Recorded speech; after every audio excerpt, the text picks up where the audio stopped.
is KC Sports Network, proudly presented by Emprise Bank.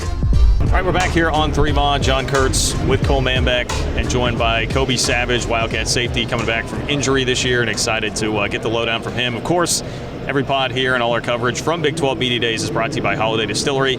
Get your Ben Holiday bottled and bond bourbon or your 360 vodka for your tailgates, lake parties, whatever it is that you're doing this summer and as you prepare for football season. But Kobe, it's great to see you here, man. Obviously, great season last year, tough end with the injury, but just take us through the recovery process and where things have been at. Yes, sir. It's been a brutal 6 months of recovery, but like you said, I just put my head down, work. Got a good rehab staff, Mindy, Matt, Greenwald, Connor, just helping me through that process and just strengthening my leg every day.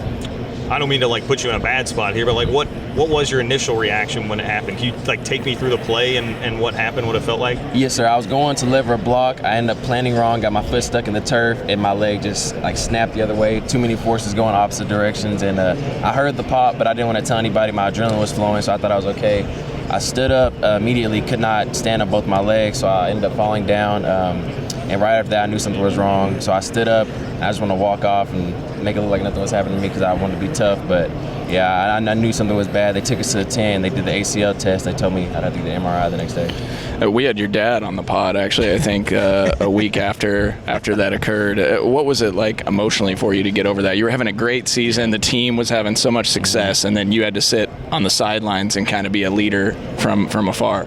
Yeah, I'm not much of a crier, so I didn't the pain wasn't bothering me. It was just the pain of not being there, like you said, having so much success during the season with my teammates, having fun out there with the guys, and knowing what we were headed towards was the most hurtful thing. But yeah, I feel like I was being too selfish, crying too much about myself and worried about myself, so I threw that away and just was cheering on my teammates. You were an all Big 12 type player last year and your preseason first team all Big 12 heading into this year, but you don't see that a lot from a first year guy coming from junior college, just able to step right in. How were you able to transition so quickly into the FBS Power 5 football? I feel like having a great coach like Coach Klanderman, making the game a lot slower for me, having veterans around me like Josh Hayes, Sincere Mason, Julius Brents, Echo, and then you have pass rushers that are in the first round like Khalid Duke, Felix, guys like those that are making the ball come out quick to me and allowing me to make plays is what really helped me.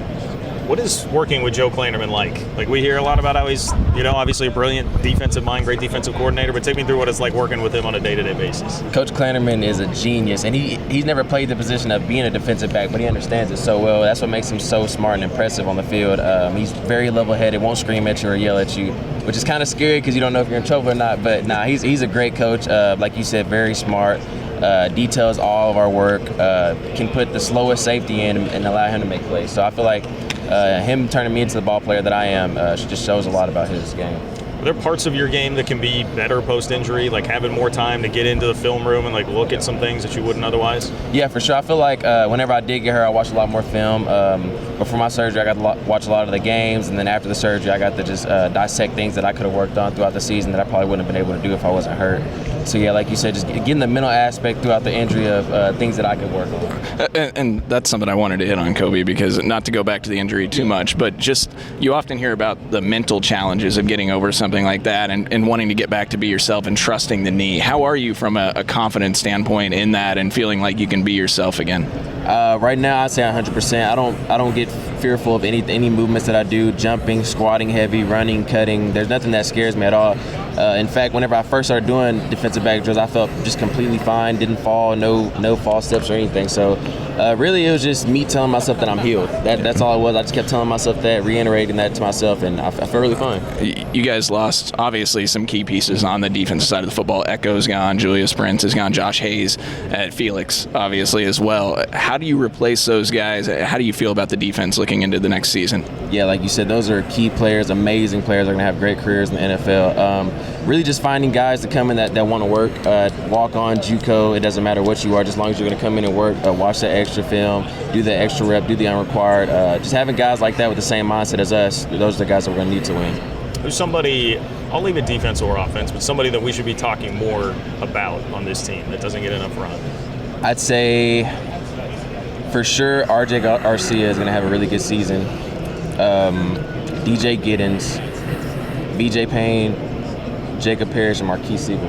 Okay. Those are for sure 5, without a doubt. A lot of names in the secondary. Sounds like you guys, and we've kind of heard this, have a lot of bodies there fairly loaded. Take me through the secondary.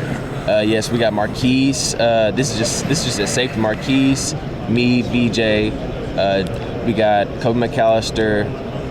We just got a lot of young guys that just came in and a couple of JUCO guys at corner. So we were fairly deep. I'd say we're at least 4 deep at each safety position. Okay. What do you see from a guy like VJ Payne? We asked I think Deuce Vaughn when we had him on the pod right before the NFL draft, and he had been around a couple of practices, and he mentioned VJ as a guy that he thinks could be a breakout type guy this year after going through the experience as a true freshman. What do you see for him? Yeah, BJ 6'3" and running 22 miles per hour. So yeah, he's covering a lot of ground. He'll be playing the middle of the field a lot, being in that post, being able to be more rangy, showing his versatility. But yeah, he's definitely instinctive, very smart, very fast. So I feel like he's going to play really hard this season. And you mentioned Jacob Parrish at the cornerback position.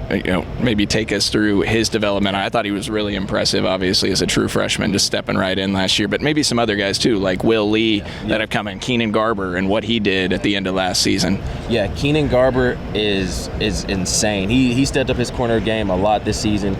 Coach Malone's done a lot with him. Like you said, Will Lee and Jacob Parrish step up their game. They're exceptional corners. I feel like they could easily, any three of them could easily start right now. So I'm really excited to see who wins the cornerback battle. But yeah, like you said, Jacob Parrish is a great candidate for, and Will Lee is too, and so is Jordan Wright. So Keenan Garber goes from wide receiver to defensive back. Could Kobe Savage go from safety to wide receiver? Kobe, nah, I don't know, man. I'd have to be like a running back or a quarterback. I want to see what's in front of me instead of getting hit. Okay, that's fair enough. You guys were picked second in the Big 12 preseason poll. That's the highest K-State's been picked since 2004. Now, obviously, you're the defending champs. You feel like there's a healthy amount of respect for you guys? What was the reaction to seeing that? I do. I feel like not a lot of us look into that because, I mean, they had us – what did they have us last year? Something like fifth or sixth, and we won. So, I mean, everybody's going to say a lot, but at the end of the day, it's whatever happens between this gridiron. And, I mean – if they think Texas is going to win, I mean, we'll see in December. Does it feel kind of surreal being in this stadium again after the Big 12 championship? Yeah, it does because I remember just walking around on my crutches, and now that I'm like free to do anything and I can play, it's really crazy how much time has changed and how we come back to where we once were. You mentioned the defense earlier and mentioned Felix, but how do you feel about the defensive line and how critical those guys are? Eli Huggins obviously gone as well, was such a key piece of this defense. You've got Uso that's going to step in there at the nose tackle position. Khalid Duke probably going to slide down, play more natural maybe for him at the DN position. What do you expect from those guys? I expect a really good season, especially like you said, Uso. He has we got Javon Banks now. Yeah. We got Nate Matlack. We got Mott. Khalid Duke, we got a lot of pass rushers that are really fast and going to get after the ball. So I'm really excited. Khalid, like you said, is looking very natural at DN, and Uso is insanely strong. Like, it's crazy. It's really crazy, but they're going to have breakout seasons for sure. What was your reaction when Daniel Green decided to return for a sixth season? Were you shocked by that? I know we were a little surprised. I mean, I was one of the first ones he told because he called me and was telling me that he was thinking about it, and I was like, man, I mean, do whatever you need to do, but I don't want you to leave anything out on the table. Like, if you can come back and if we run it back, which we will, I feel like you definitely should do that. So he ended up calling me and telling me before he posted it, and I was really excited to have a guy like that back. I know you said you guys aren't paying too much attention to where you're picked and all that stuff, but you guys had to notice that Will Howard was not the first team All Big 12 quarterback or Offensive Player of the Year, right? Yeah, it's crazy like how they disrespect Will and how far he's come along. Like, you're a backup quarterback the whole season, and then you get plugged in and you shut out a team 48-0, yeah, and then you go on the road just to keep winning, and then you win a Big 12 championship, but you rank other quarterbacks that don't even get bowl game wins over him. It's crazy, but Will Howard is the best quarterback in the Big 12 without a doubt. I have a lot of respect for Will and his leadership. Anytime he's down and out, whether he's a backup or not, he's never deterred. He's always been the same. So I really have a lot of respect for Will. Yeah. What impresses you most about Will? I'd say his leadership quality, because even in the spring when I first got here and everyone knew Adrian was probably going to start, he was still the same. He didn't hold his head down. He kept a lot of energy, motivated a lot of guys. I remember he was motivating Nick Allen whenever he was coming off his ACL injury. So just having a guy like that on your team and leading your team is really good. Wide receiver position, I mean, you're going up against those guys in practice. So Keegan Johnson transfers in, Phillip Brooks is back, you got Ben Sinnott at the tight end position. What do you make of that group? Keegan is really fast, and he'll definitely be a starter. He's really good. I like the way Keegan plays. RJ Garcia is really good. Phil Brooks is amazing, and Ben is really crazy because a lot of the time in the fall and a lot of time in the spring he was just a blocking tight end until the season came and they were throwing it to him. But yeah, Ben is a great athlete.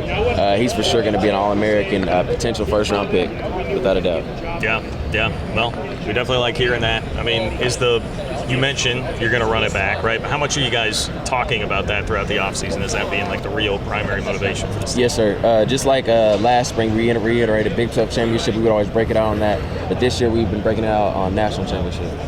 Okay, I like that. How much do you guys focus on the Alabama game as some motivation? Because I know we had Will on recently, and he mentioned like that's something that he's been thinking about.